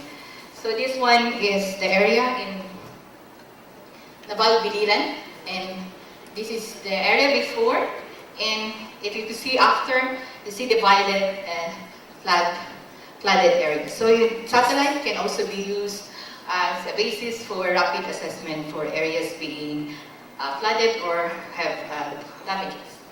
So in terms of damage from the OCD, the cost of damage is almost 3.9 billion. So it really causes a lot in our economy. And although you've seen how we've given the warnings, but still, it still causes a lot of damage. So, and the other one, my topic, I'm going very fast. And in terms of climate studies, is Ludango et al. Last 2017 tried to use the TRIM data set in classifying the climate type for the Philippines. For the Philippines, we have, using the in situ observation stations, we classify the Philippines 4 climate types. And we use rainfall basically to classify our rainfall. And the question is, can we really use satellite-derived rainfall to classify rainfall, climate types in the Philippines? Ludanco classifies 6 climate types. So we try to look at, we want to validate, looking at station, validated against observed, and Aphrodite is a graded data set by Yatagai. So from our observation station, so it's a graded data, and against the TRIM and the CHIRPS. CHIRPS is very new, and wherein we could also use for validation of our models. So the CHIRPS is the Climate Hazard Group Infrared Precipitation with station data. So it's a satellite blended with observation. Same with TRIM. So let's see. We try to look along the coast. So here you have underestimating the cost, and yes, so over island. For valleys and highlands, the valleys you overestimate. For high elevated, it's underestimated. So if I look closely, if you see the Aphrodite, a high correlation with the observed, because it was interpolated based on the observed, and you still have biases. But if you look at TRIM, TRIM against CHIRPS, TRIM has higher correlation as compared to CHIRPS. And although the TRIM has high biases of underestimation along the coast and overestimation over the valley and underestimating over the high elevated areas. So if you look at how it's able to capture the annual cycle, and I go very fast. So here, if you look at the black is the observed, the Aphrodite, we look at and then the blue is the TRIM. So it's able, the TRIM is able to capture the annual cycle, and also with the CHIRPS, but the CHIRPS is kind of overestimating. So basically, if you look at the spatial distribution during the northeast monsoon, both the TRIM and the CHIRPS were able to capture, and during the southwest monsoon or JJA, they were able to capture the high maxima here. But for the CHIRPS, it's a bit overestimating the Mindanao area. So in terms of correlation, here, the overestimating more number in terms of low rainfall, and CHIRPS, TRIM has higher correlation against the Aphrodite. So in conclusion, Pagasa's operational forecasting utilizes satellite products for TC intensity estimation, TC tracking, rainfall estimation, and for hazard management. And satellite estimate is useful in providing information in areas without in situ observation. And in general, the precipitation annual cycle is captured by the satellite-derived rainfall for both TRIM and CHIRPS, although TRIM performs better than CHIRPS for the Philippines, because in the Southeast Asia, they find CHIRPS better. And however, due to satellite's coarse resolution, it might not be able to capture the effect of topography and rainfall estimation. And with that, thank you for listening.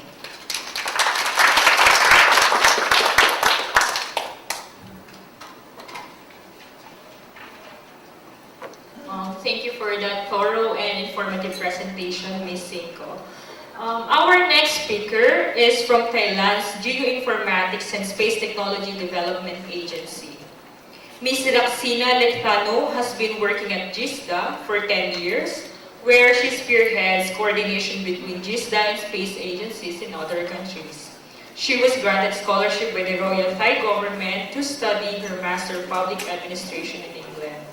Presently, she is the Chief of International Relations Division and concurrently the Director of Corporate Strategy Office to develop international cooperation strategy of GISDA. Ladies and gentlemen, please welcome Ms. Raksina Lectano.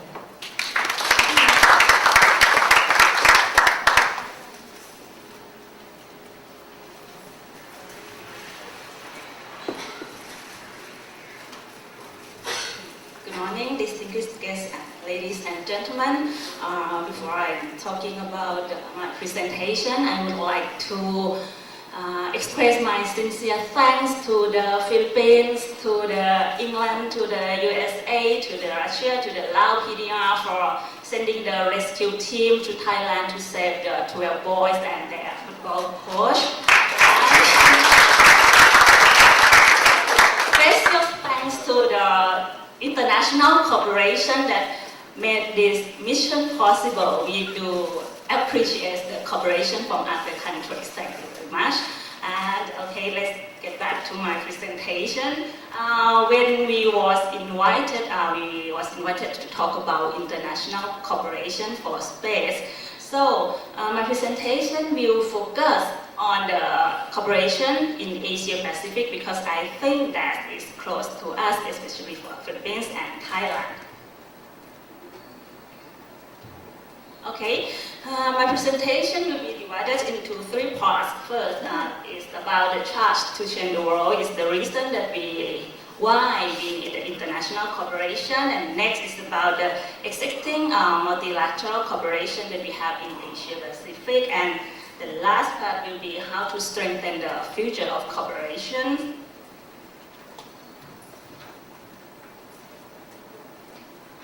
Okay.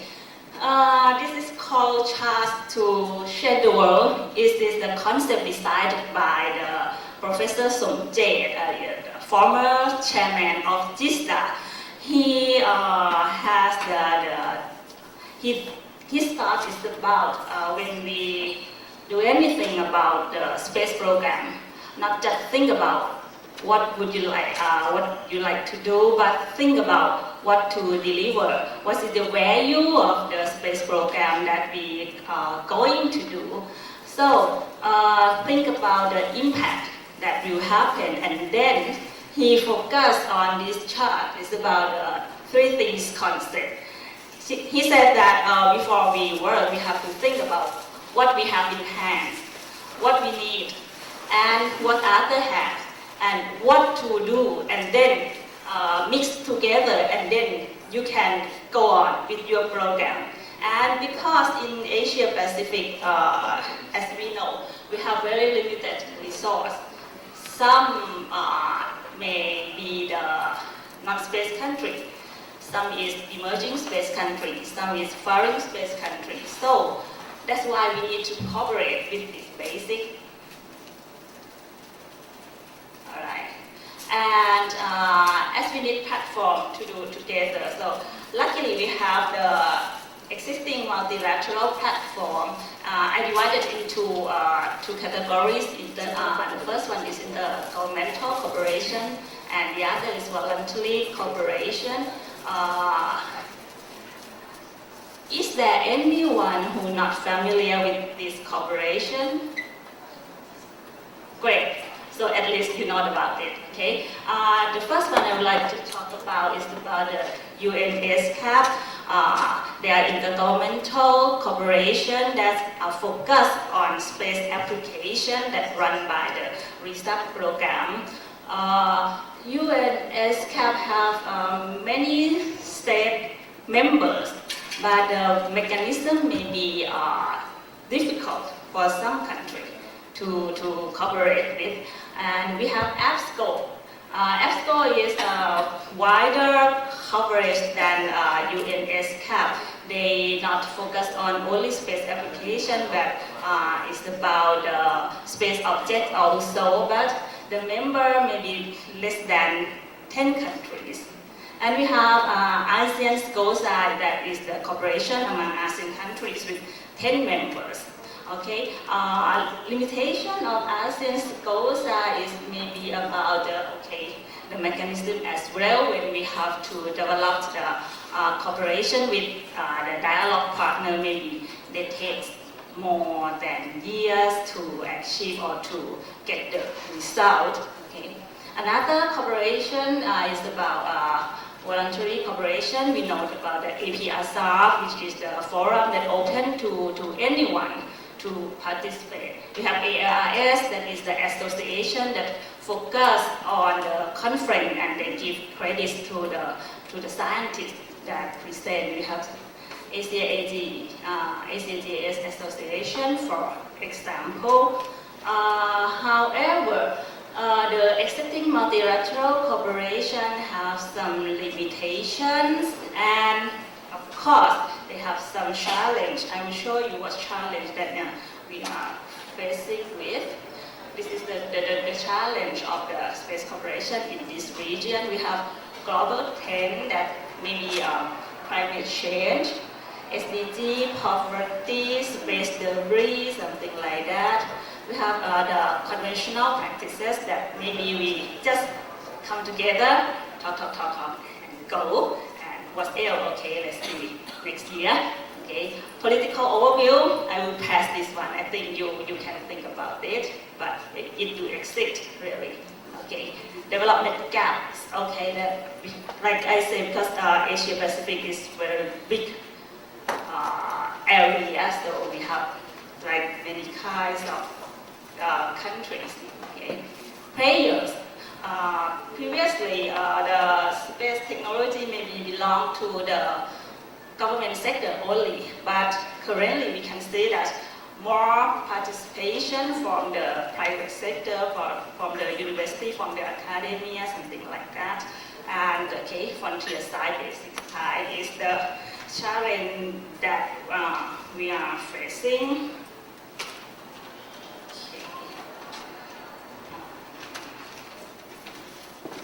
All right, so what to do next? All right, how to strengthen the future of space international cooperation? Currently, UNSCAP is drafting the Asia Pacific Plan of Action on Space Application for 2018 to 2013. They take all the limitations in the past, they take the strengths, they take the challenges that we are now facing in order to plan the action for the next step. This includes the intervention at international, regional, and national levels, and they will focus on the 6 thematic areas, that is social development, disaster risk reduction, climate change, management of natural resources, and connect to the 2013 agenda and energy.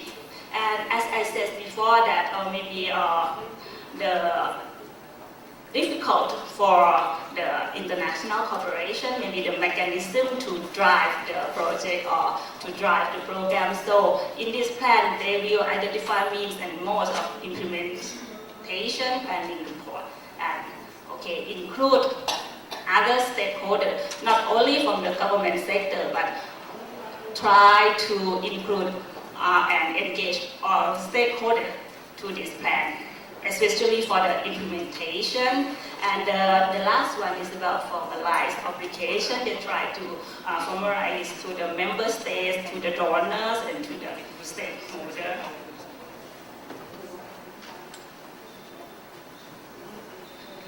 And this is the role because we think that cooperation comes together with contribution. So we do what we can do. Right now we have the MOU with UN-USA, and GISDA will facilitate UN-USA in order to run the project in the Southeast Asia. We will support any program that related to space applications. We will support the program to promote the space industry in Asia. We will provide facilities at GISDA, knowledge and expertise that we have. And together with UN-USA, we try to build inspiration among young generation in this region. Like Mr. Alan said before, the young generation is important. And currently we have the ASEAN Research and Training Center for Space Technology and Applications. This is not belong to GISDA, but in the initial phase, GISDA hosts this center. But it belongs to ASEAN, and we would like to promote the use of this center among ASEAN members and and also from the maybe counterpart from Russia, from England, from any place that would like to do the activity with ASEAN. So welcome to welcome to ASEAN. Okay, this is the cooperation that already signed and exit already. So the next one will be the future that under consideration. Currently, Thailand is working with the UN-USA and to establish the UN-USA Asia Pacific Regional Liaison Office because we think that the key to drive the space program in Asia Pacific is about the cost cutting. So this center will cooperate among UN bodies in order to make use of space in a peaceful way, and it will support UN Vienna in running activities in Asia Pacific, not ASEAN but Asia Pacific, and to facilitate any activity that according with the UN USA in Vienna. So we think that this would be the mechanism to help the space program in Asia Pacific to move forward rapidly. Okay, and you can see that space is something that we cannot do it alone individually in countries. Like I attended the UN Corpus meeting last month, and they're talking about the space traffic management. The USA president signed on the space traffic management policy. They said that, and would like to link with other country and international organization. They concern more about space debris, which they become from the CubeSat, nanosat, small sat that we are trying to develop. But it's going to be a problem soon because there's a lot. It's something that we cannot do it alone, so that's why we need cooperation among the countries. Thank you very much.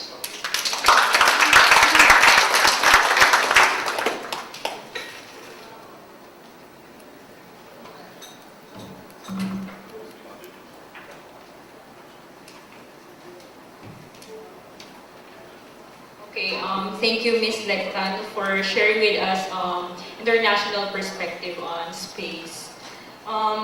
We still have one more speaker for the plenary session 1. Unfortunately, she's still stuck in traffic because of the bad weather. So probably she will be joining us this afternoon.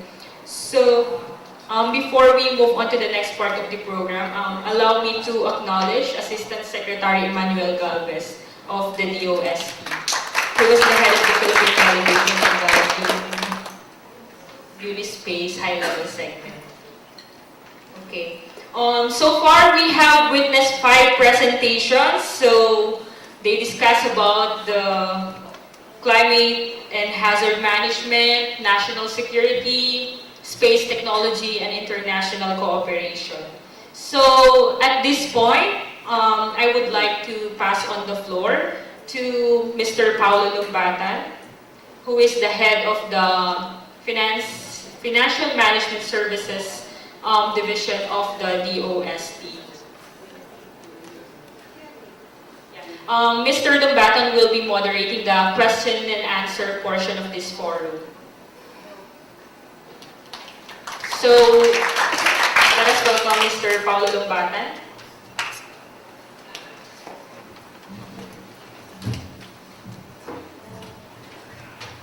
Okay, good morning. You may address now or you may ask questions to a specific speaker for any questions or for any topics discussed here, for the topics discussed here. So, yes, ask a player.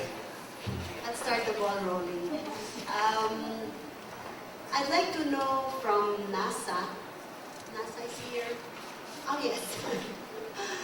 There's a new space directive, space policy, SPB 3, Space Policy Directive 3, or the National traffic management policy that was signed by President Trump last June 18.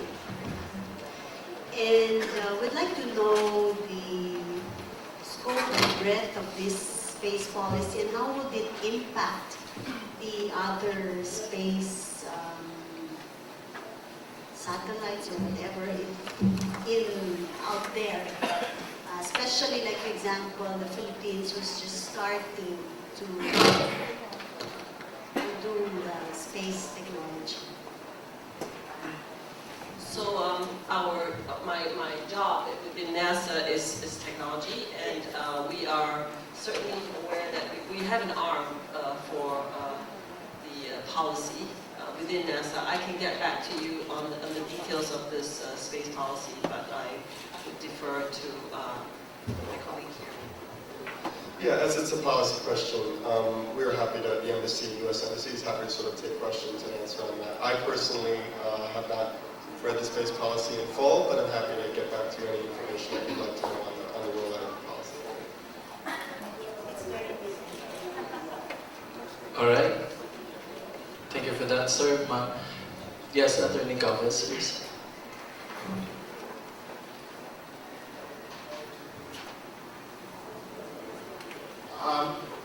We'd also like to know,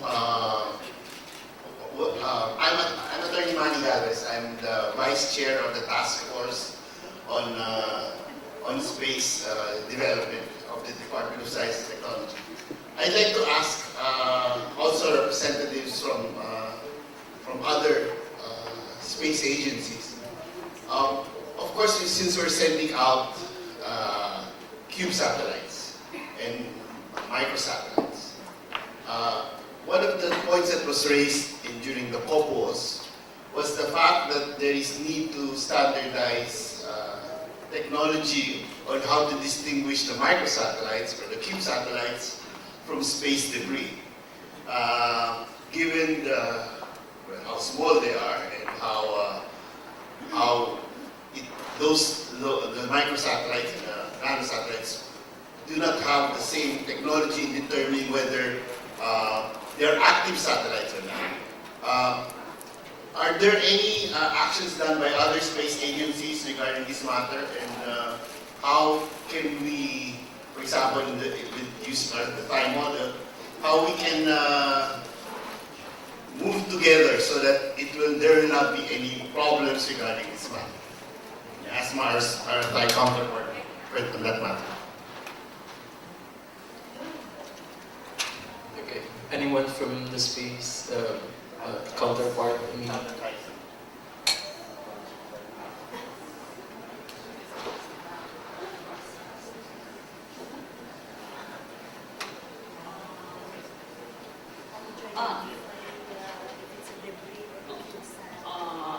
Honestly, I have no knowledge about that, but it is something that I think we have to follow. At first, I know they're trying to work on this, and I think they cannot tell exactly right now. So. Can I try to answer these questions? So it's a very good question, certainly. It's the common point of all discussion in the international level. For example, first we should regard the statistics.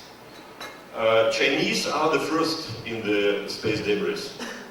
Then comes United States with 27%, Chinese 49%, and then comes Russia, 26 or something like that. Then comes ESA and so on. So certainly this is the national problems, but it is international problems also. And now it's under the development many projects of space debris removal. There are many mechanisms to do it, with the laser, with the injections, with the orbiting, for example. And for a new generation in the Philippines, it's a very good challenge. You can invent your own method, for example, and just to try to do it. It's interesting thing, and you will be supported by international level.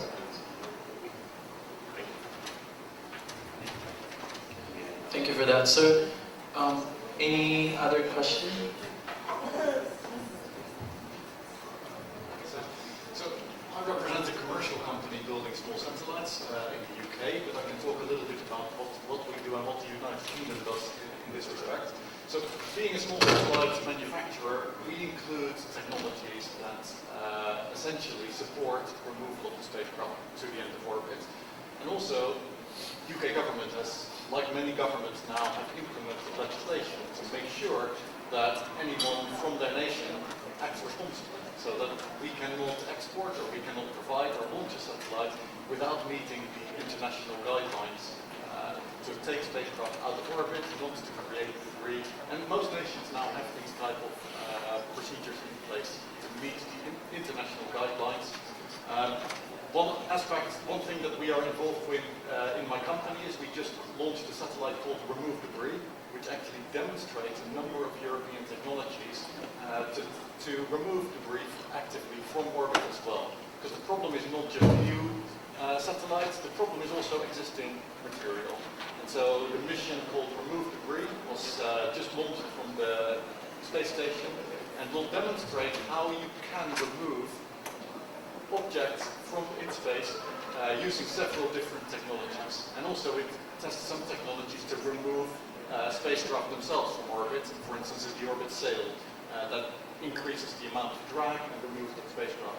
So there are many initiatives around the world to make space more sustainable and to make it possible to use space. But also there are many models in various nations that already implement legislation in such a way to make sure that all the operators act in a responsible manner. Removing debris is one thing. Another matter is traffic management, and it's very much about operators being in contact with each other to make sure that when there is, for instance, a warning of a conjunction, that one of the operators does something to address this issue. So there are many processes in place already. We operate spacecraft, we get many of those requests for coordination on a regular basis and then do something about that. So the key thing when you're developing very small satellites is to do it in a responsible manner, to make sure that they are out of orbit in enough time, they don't generate extra debris in any way, and to include some means of tracking. If you make your spacecraft too small, they may not be able to be tracked easily.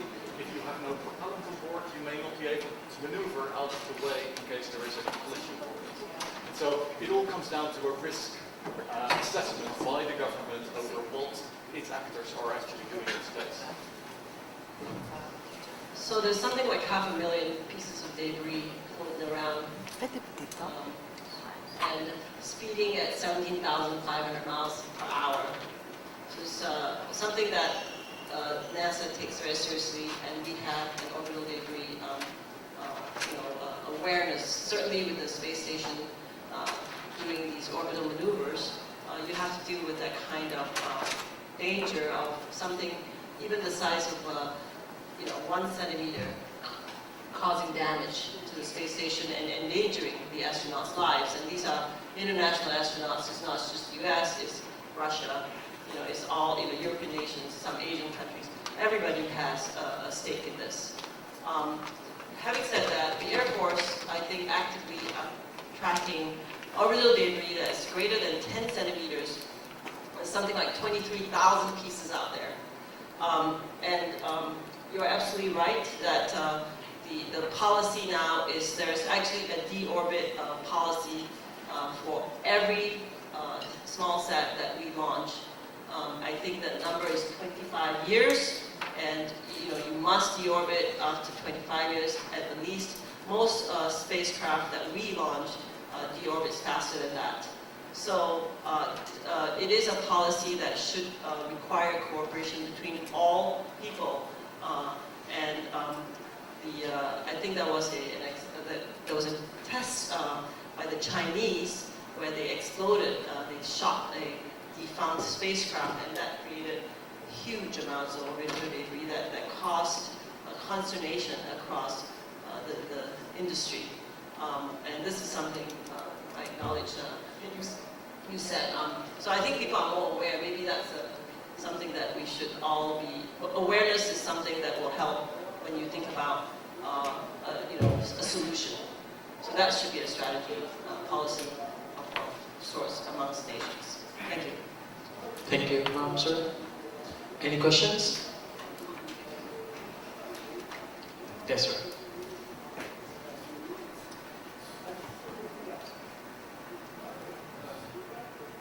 We heard about a lot of things, right? We see what the many what the speaker have proposed a solution of using what they call the space, right?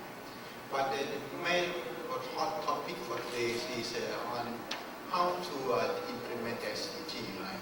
So somehow, what I think, what the things they have to talk about.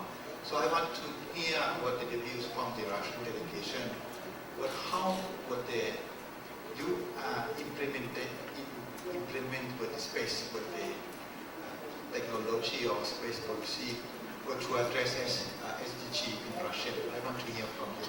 Thank you. Can you repeat what your question was? Yeah, but I see but now the most challenging issue is for all the world is to implement the SDG. SDG? SDG, I mean what they call about the United Nations agenda, like 2030. So I want to see how the Russian will tackle with this issue in your country. Thank you. You see, it's a very concrete question to a concrete person. I try to answer in general the point. You understand, Russia has traditionally interest to space. It comes, certainly, Mr. Ortiz today described, excellent described the history. Once it was Germans, with the first launch to the space, it was German rocket of Werner von Braun, who served for Hitler. It was in 1942. It was 90 kilometers high. Then in 44, it was 200 kilometers. It was the record of Germans. Then comes Americans. 3 days before Red Army comes to Schaffenhaus, it was the descent of Americans, and they took 200 persons from there, and it was Werner von Braun's personnel. They were reserved, and Russians take technology. And the most important thing is technology. Perhaps the first Sputnik, the ground of the first Sputnik was in Russia, so it was the technology Germans were in Russia, and it was heritage of that. It is my history point. And now in Russia there is a time of generation change, because the old records are in history, and now we need new lunar program, we need new Venus program. Can you imagine that in Russia in 70s and the end of the 60s we talked about the lunar program of Americans? It was 2 launches to Venus, and it was 2 landings on Venus that time. It's very difficult to imagine even, because it's 500 degrees on the surface. You can imagine 1,000 bar of atmosphere, but it was 2 missions of normal landing on the Venus that time.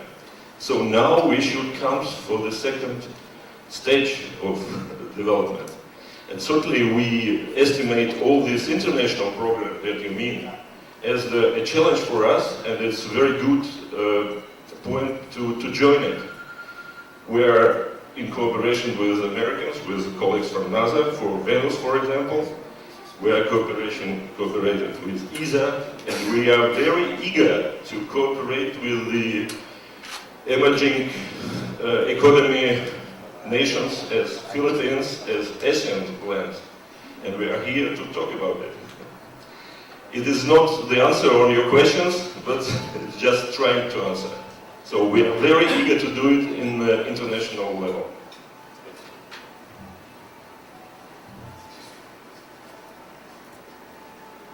One of the initiatives that would be coming out of the COPOS would be the international meeting in Moscow, I think first week of September, on the legal issues.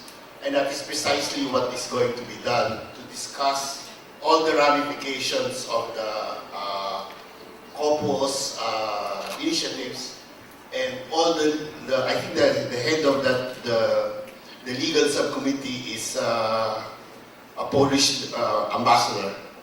And we were told that a lot of the issues that we're going to raise, that we have been raising regarding proprietary rights, regarding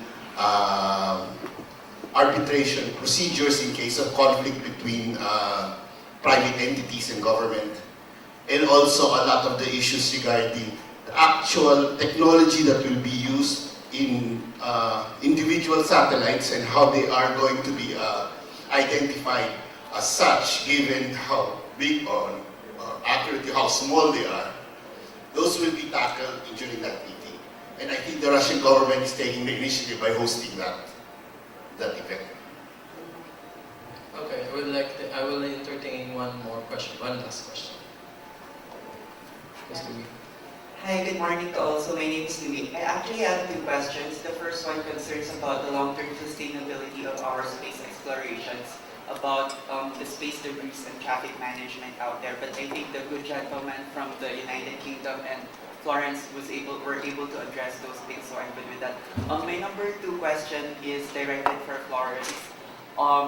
You specifically mentioned in your slide about the Mars mission, so I'm curious, and I know that other private companies are also interested in, are in fact racing to go to Mars. So I'm interested, how far are we in terms of making Mars inhabitable, and could we really make it in 20 years? That's it.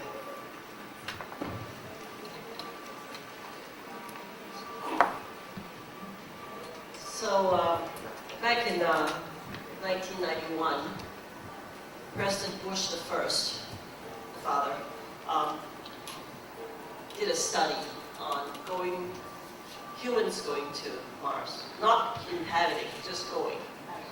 The logistics of that was such that the cost was $450 billion in $91, that we quietly shelved this idea, because financially, to get to Mars, the logistics are tremendous.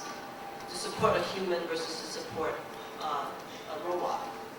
To give you an idea, the missions to go to Mars on a rover require you to travel about 350 million miles. And if you do this very efficient Hoffman transfer, then the delta V is a lot more diminished. As Mars comes around, you launch the rocket and you meet Mars where you can, and that comes around every 26 months. That itself which means if you were going to do that, you will need to shield the human to go there. Now, to give you an idea, your cell phones are naturally radiation hardened to about a kilorad. The journey to Mars with the design reference mission up to your exposure, your total dose exposure, that's not including this other stuff that's out there that's nasty that will tear through your DNA. That's something like 6,000 kilorad, 6,000 rads. So 1,000 rads will kill you in about maybe 3 weeks or 4 weeks. And 6,000 rads will kill you, well, pretty much instantaneously, or maybe if you can last a day or two. So human exploration is tough, right? If you're going to shield the spacecraft, you're going to have to deal with a lot of material. On top of that, when you get a human to Mars, it's going to have the person. You probably need more than one person because of the psychological effects of being alone. The second thing is, getting there, you're going to have food, shelter, power.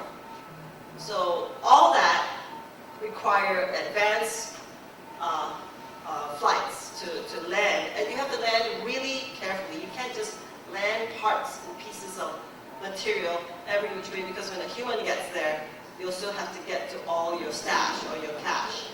So if we have the funding, if we really want to do it, and if the world will cooperate, perhaps you could get a human to Mars. And it's a matter of money, I think, in that way, right? If you think about it in real dollar terms. I mean, that's certainly something that we think about. So in 20 years, my personal opinion is, depending on the cooperation of nations, I don't think it's likely. But I hope that answers your question.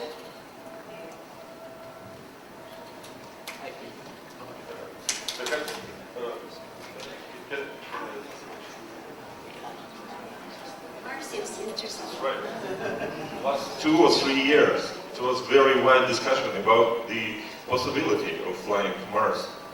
And there are some Irish scientists, McKenna Lawler, who tried to explore the possible radiation dose.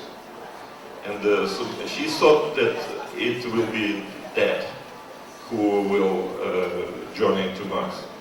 So it's very important now. It's really a challenge for NASA, for ESA, for Russian Space Agency, and also for growing nations here to explore, firstly, by robotics, the radiation and weather conditions.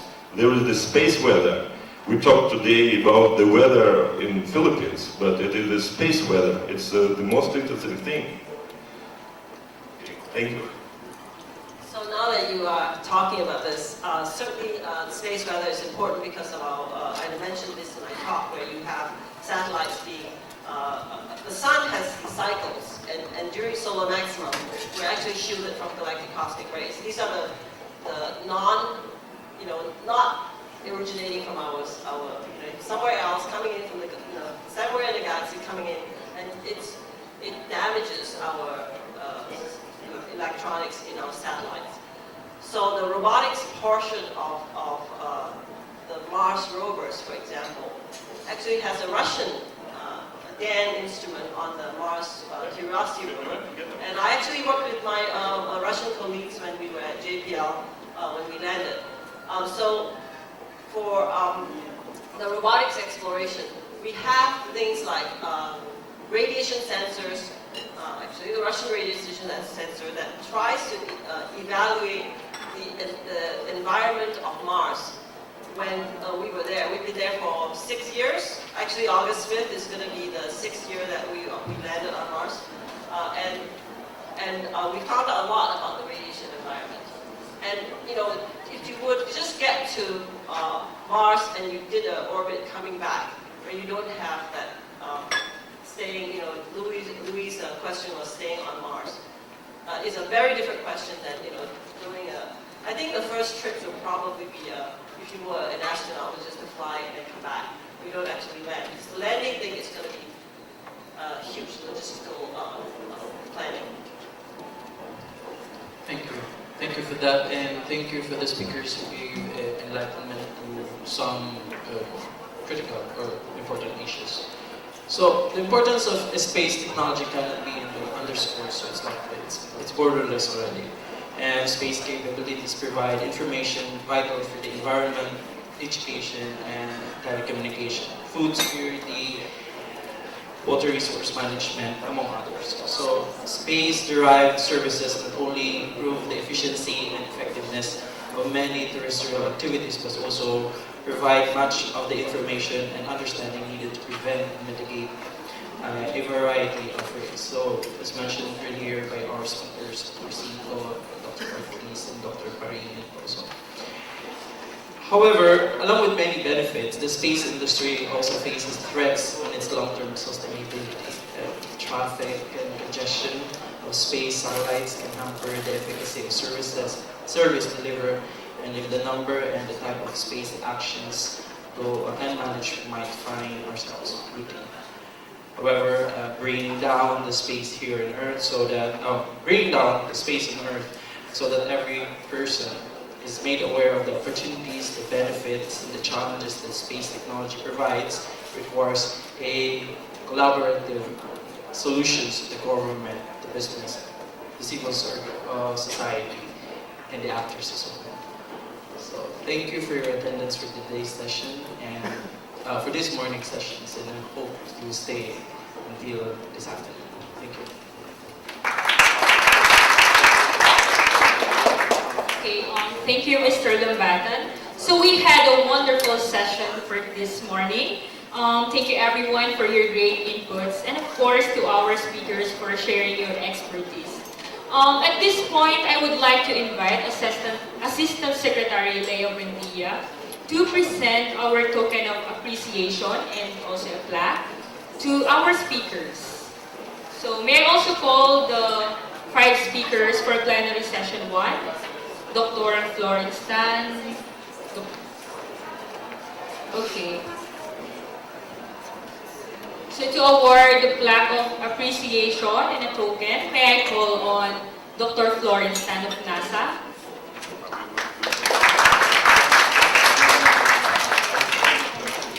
Please remain on stage.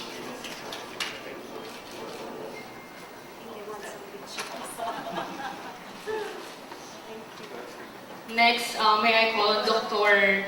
Varinia of UP Diliman.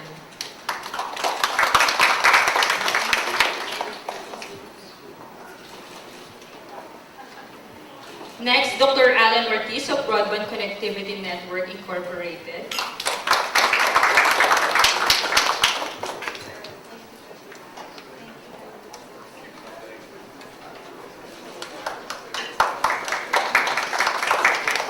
Next is Ms. Thelma Cinco, Philippine Atmospheric, Geophysical, and Astronomical Services Administration.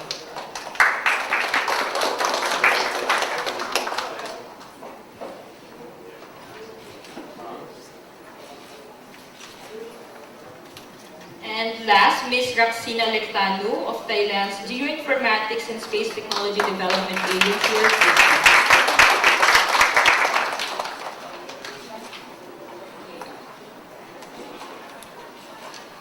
Okay, may I request all speakers to gather here in front for a photo session. May I request all speakers, Dr. Florence Tan, for a photo session.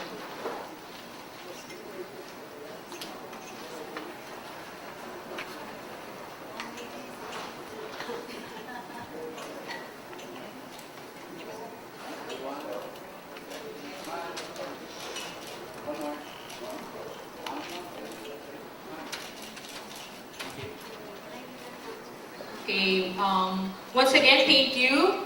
We will resume before 1 p.m. at this hall for the second portion of our workshop. For now, we will have our lunch. For our VIPs, lunch will be served on your table. I guess these are the tables in front. And for others, we have a banquet outside. Thank you.